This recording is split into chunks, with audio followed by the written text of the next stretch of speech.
ever feel like you've seen this story before, it's a question that might cross your mind while watching Avatar: Fire and Ash. Um, James Cameron's latest installment delivers the stunning visuals we expect, but many reviewers noticed a sense of déjà vu. Uh, uh, the film seems to echo familiar beats from its predecessors, uh, leading some to wonder if the director is simply retreading old ground. The last act is particularly striking. Uh, Jake once again rallies the Navi clans uh, in seeking aid in battle, and Iowa intervenes, and the creatures of Pandora rise up against the human invaders. It's a scene reminiscent of the original Avatar. Similarly, The Way of Water featured the Tolkien breaking their pacifist vows. Here, the same happens, but on a grander scale. Even specific images like Torek taking down a helicopter feel like echoes of past moments. Why this repetition? Some might suggest a lack of fresh ideas. Others point to the complex planning of a multi-film franchise. But what if this isn't a bug, but a feature?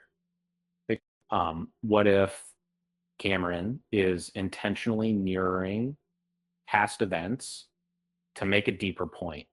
A key question throughout The Way of Water and now Fire and Ash is the Tolkien stance on nonviolence. They face extinction, yet refuse to abandon their traditions and level of not to. They believe violence only breeds more violence, a never-ending cycle. Payakan's intervention in The Way of Water was seen as heroic.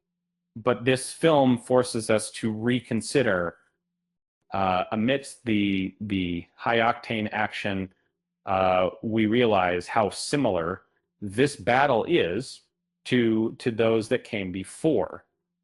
The victory feels hollow, leading inevitably to another conflict. Jake's call to arms feels less like a path to victory and more like a summons to a shared fate.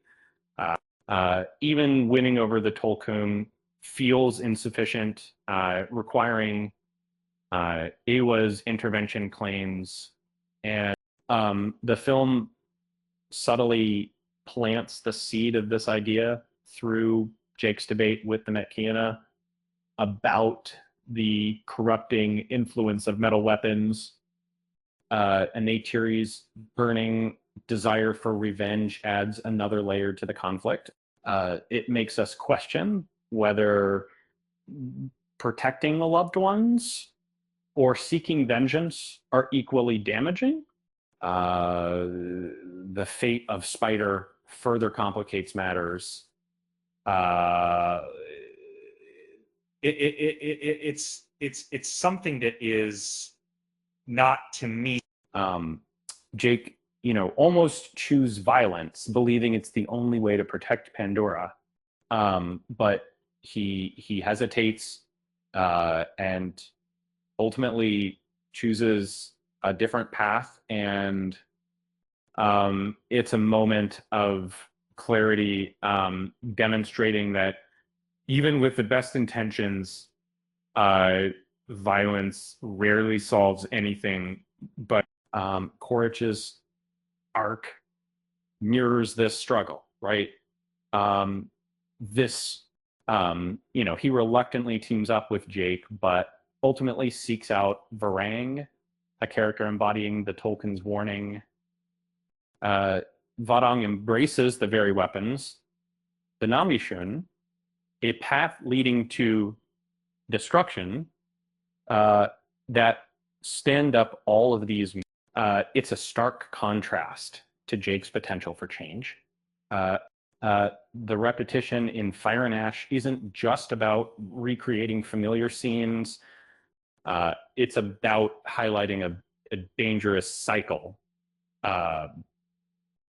It's about forcing us to confront our own relationship with the environment. We are on a path towards destruction, repeating mistakes until there's nothing left to save.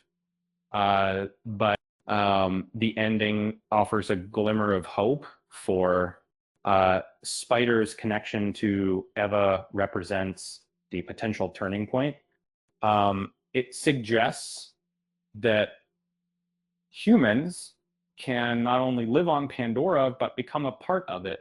But the film doesn't shy away from the larger truth. Even individual choices can't break the cycle if we don't act collectively.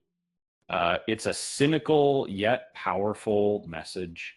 And the Avatar trilogy isn't just about a distant world.